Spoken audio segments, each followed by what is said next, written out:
నా తండ్రి చిత్త ప్రకారంగా చేసేవాడు నాకు కావాలి. నా పేరు 1,000,000 సార్లు రాసేస్తే వాడికి మోక్షాన్ని ఇవ్వను నేను. నా పేరు 10 సార్లు పలకరించుకుని లేదంటే స్మరించుకుంటే నేను ఇవ్వను. నా వాక్యాన్ని 10 మందితో చెప్పడమో లేదంటే 10 మంది చెబుతున్నటువంటి వాక్యాన్ని మీరు వినేస్తే అంత మాత్రాన్ని పరలోకం ఇచ్చాను. నువ్వు చెబుతున్నా వింటున్నా దేవుని పక్షాన మనం నిలబడుతున్నప్పుడు ఆ వాక్యం ఏదైతే నాతో మాట్లాడుతుందో ఆ వాక్యం ప్రకారంగా నేను బ్రతికేటువంటి ఆలోచన నాకు ఉండాలి.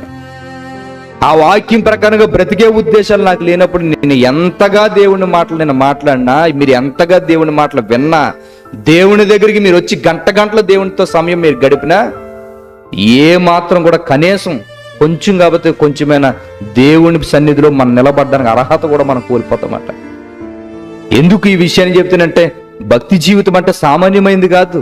నువ్వు ఎన్ని కార్యాలు దేవుని పక్షాన చేసినా దేవుడు చెప్పినట్టుగా బ్రతకకపోతే నిత్య జీవం అనేది రాదు.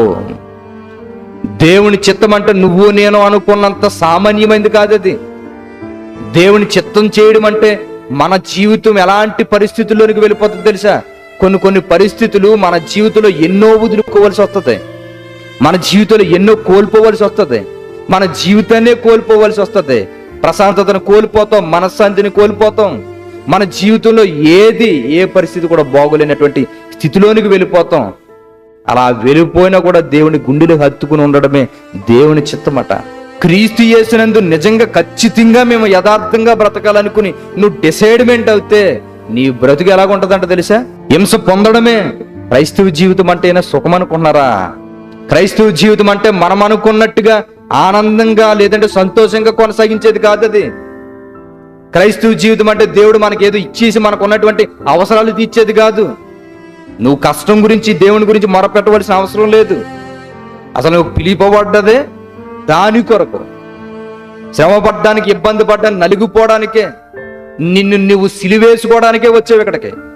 నా శ్రమలు తీసే ప్రభువా, నా ఇబ్బందులు తీసే అనడానికి అవకాశం లేదు అక్కడ. ఎందుకంటే నిన్ను అనుక్షణం నీ ఎదుటి ఒక పాఠాన్ని పెడతాడో ఆ పాఠాన్ని నేర్చుకున్న నీకు పరీక్ష పెడతానే ఉంటుంటాడు ఆయన. మన జీవితం ఈ కొనసాగింపులోనే వెళ్ళిపోవాలి. నువ్వు దేని గురించి ఆలోచించకూడదు, నువ్వు నలిగిపోతావని ఆలోచించకూడదు, నువ్వు కష్టపడతావని ఆలోచించకూడదు, నువ్వు జీవితంలో ఏదో ఇబ్బందులు పెరుగుతాయి అనుకున్నటువంటి ఉద్దేశాలు నీకు రాకూడదు. ఇరుకు ద్వారాన్ని ప్రవేశించండి. ఎందుకు ఆ మాట అన్నాడంటే, అందరూ మెయిన్ డోర్ నుంచి వచ్చేటువంటి వ్యక్తులే. మెయిన్ డోర్ అంటే విశాలమైన మార్గాన్ని ఎంచుకునేటువంటి వ్యక్తులే, సుఖంగా కష్టం లేకుండా గడిపే జీవితాన్ని ఎంచుకునేటువంటి వ్యక్తులే, ఏ ఇబ్బంది కష్టము లేకుండా ఉండేటువంటి జీవితాన్ని కోరుకునేటువంటి వ్యక్తులే. దేవుడి దగ్గర నుంచి ఏదో ఒకటి వస్తే ఆ జీవితంలో కష్టాలు మానేసి ఈ జీవితం హ్యాపీగా కొనసాగించేద్దాం అనుకునే వ్యక్తులే. అలాంటి సమాజంలో భక్తుల జీవితంలో కనబడితే బాధపడ్డాడంట క్రీస్తు. ఇది కాదురా జీవితం అంటే, మీరు ఇందులో నుంచి రావడం కాదు, ఇరుకు మార్గాన్ని ప్రవేశించండి. అప్పుడు గోడ నీకు గుచ్చుకున్నట్టుగా గుచ్చుకుంటది, లేదంటే ఏదో దెబ్బలు తగిలితే నొక్కుకుపోతావు, అందులోను చెమట్లు పడితే చాలా కష్టపడి నువ్వు లోపలికి రావాలి. ఎందుకంటే అది ఇరుకు మార్గం కనుక. మీరేమనుకున్నారు? ఇందులో దూరతేనే ప్రమాదం అనుకున్నారు, ఇరుకు ద్వారానే వెళితేనే ప్రమాదం అనుకుంటున్నారు. కానీ దేవుడు ఏమంటున్నాడు తెలుసా? విశాలమైన మార్గంలోనే ప్రమాదం ఉంది. నువ్వు ఆనందంగా సంతోషంగా గడిపేయాలనుకునే ఈ జీవితమే ప్రమాదం. ఏ బాధలు, ఏ కష్టాలు, శ్రమలు లేకుండా గడిపేయాలనుకోవడమే ఈ జీవితానికి ముప్పు తెచ్చుకుంటున్నావు నువ్వు.